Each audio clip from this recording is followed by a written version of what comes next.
Number one అంటారు. అసలైన number one Gurukashi university.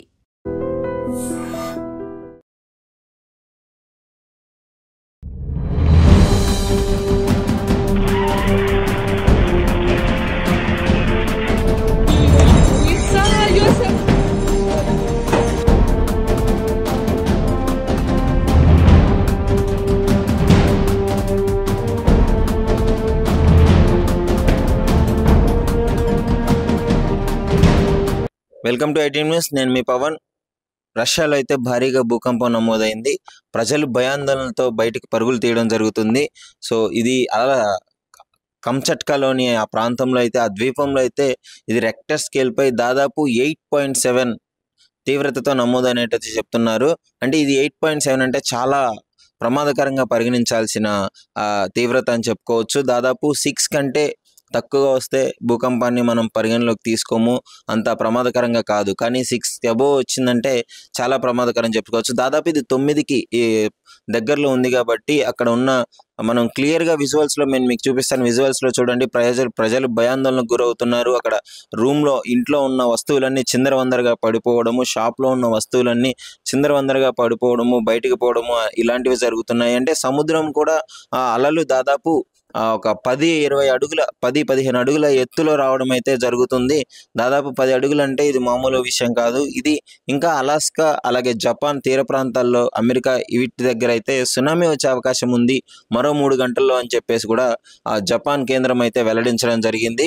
ఇది దాదాపు అంటే గతంలో చాలా తక్కువ ఇలాంటి సునామీలు ఎక్కువగా రష్యాలో ఇట్లా జపాన్లో వస్తుంటాయి. ఇప్పుడు రష్యాలో రావడము, అలాగే ద్వీపంలో రావడము, కంచట్కా ద్వీపంలో రావడము. అక్కడ ద్వీపం చాలా పెద్దది, కానీ జనాభా మాత్రం 3 లక్షల వరకే ఉంటారు. ఆ 3 లక్షల జనాభా అయితే భయాందోళనకు గురవుతున్నారు. సో మీరు విజువల్స్లో క్లియర్గా చూడొచ్చు ప్రజలు ఎంత భయాందోళనకు గురవుతున్నారో. దానికి సంబంధించిన విజువల్స్ అన్నీ మన దగ్గర ఉన్నాయి.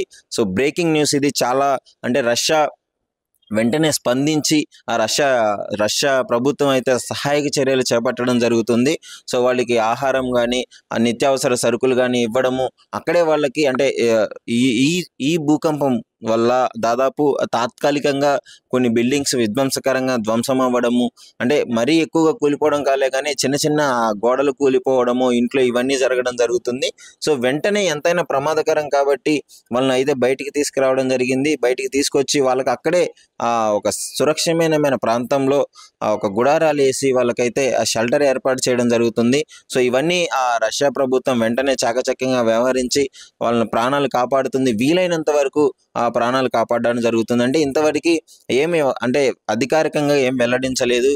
ఎందుకంటే దాదాపు ఇంకా పరిగణలోకి రాలేదు ఎంతమందికి ప్రాణ నష్టం జరిగింది, ఎంత ఆస్తి నష్టం జరిగింది అని చెప్పేసి అయితే ఇంతవరకు అధికారికంగా ఏం ప్రకటించలేదు. కానీ తీవ్రత చూస్తున్నట్లయితే భారీగానే ప్రాణ నష్టం జరిగే అవకాశం ఉంది అని చెప్పి క్లియర్గా అర్థమవుతుంది. ఎందుకంటే 8.7 అంటే దాదాపు ఇది చిన్న విషయం కాదు, చాలా భయపడాల్సిన విషయము. అక్కడ తీర ప్రాంతంలో కావచ్చు, జపాన్ తీర ప్రాంతంలో కావచ్చు, అలాస్కాలో కావచ్చు, వీటన్ని తూర్పు తీర ప్రాంతాల్లో అయితే సునామీ మరో 3 గంటల్లో సునామీ వచ్చే అవకాశం ఉంది అని చెప్తున్నారు.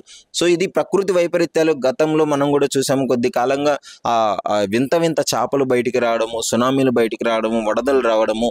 సో ఈ విధంగా జరుగుతుంది ప్రకృతి వైపరీత్యాలు. దీనికి కారణం మరికొంతమంది చెప్తున్నారు ఏంటంటే యుగాంతానికి ఇవి సూచికలు అని కూడా కొంతమంది చెప్పడం జరుగుతుంది. సరే ఏదేమైనా రష్యాలో చాలా వాటికి అయితే ప్రాణ నష్టం జరిగే అవకాశం ఉంది. ముఖ్యంగా ఆస్తి నష్టం కూడా జరిగింది. అక్కడ ఉన్న బిల్డింగ్స్ అన్ని ధ్వంసం అవడం జరుగుతున్నాయి భారీ భూకంపం కారణంగా. సో అసలు ఈ భూకంపం ఎందుకు వస్తుంది అంటే ఇది దాదాపు కంచట్కాలోని ప్రాంతంలో వచ్చింది. 19 కిలోమీటర్ల లోపల ఇది స్టార్ట్ అయినట్టయితే సైంటిస్టులు అయితే వెల్లడించడం జరిగింది. సో 19 కిలోమీటర్ల లోపల అంటే ఇదే భూకంపం ఒకవేళ సముద్ర తీర ప్రాంతంలో కానీ, సముద్రంలో కానీ వస్తే భారీగా సునామీ వచ్చే అవకాశం ఉంది. ఇది రాతి పలకలు, భూమిలో ఉన్న రాతి పలకలు ఒకదానికొకటి ఘర్షించుకోవడం వల్ల ఈ పర్వతాలు సునామీలు ఏర్పడే అవకాశం ఉంది అని చెప్పేసి మీ అందరికీ తెలిసిన విషయమే. సో ఇప్పుడు రష్యాలో కొంచెం బాధాకరమైన విషయం ఏంటంటే సహాయక చర్యలు అయితే చేపట్టారు. ఎంతవరకు ఎంత ప్రాణ నష్టం జరిగిందో అయితే వెల్లడించలేదు. కానీ సో ఇప్పటివరకు అక్కడ ఉన్న ప్రజలందరినీ బయటికి బయటికి తీసుకొచ్చి సురక్షిత ప్రాంతాలకి తరలించడం జరిగింది.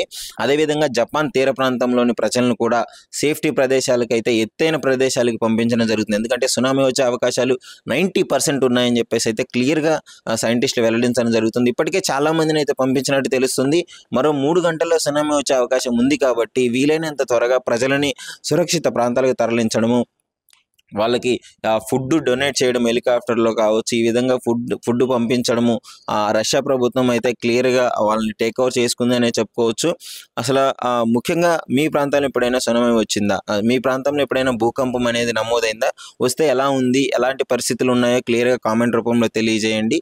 సో రష్యాలోని ప్రజలు కూడా సురక్షిత ప్రాంతాలకి వెళ్తున్నట్టు తెలుస్తుంది. మరి చూడాలి అక్కడ పరిస్థితులు ఎలా ఉంటాయో. అధికారికంగా అప్డేట్ రాగానే మేము మీకు ఇవ్వగలుగుతాం.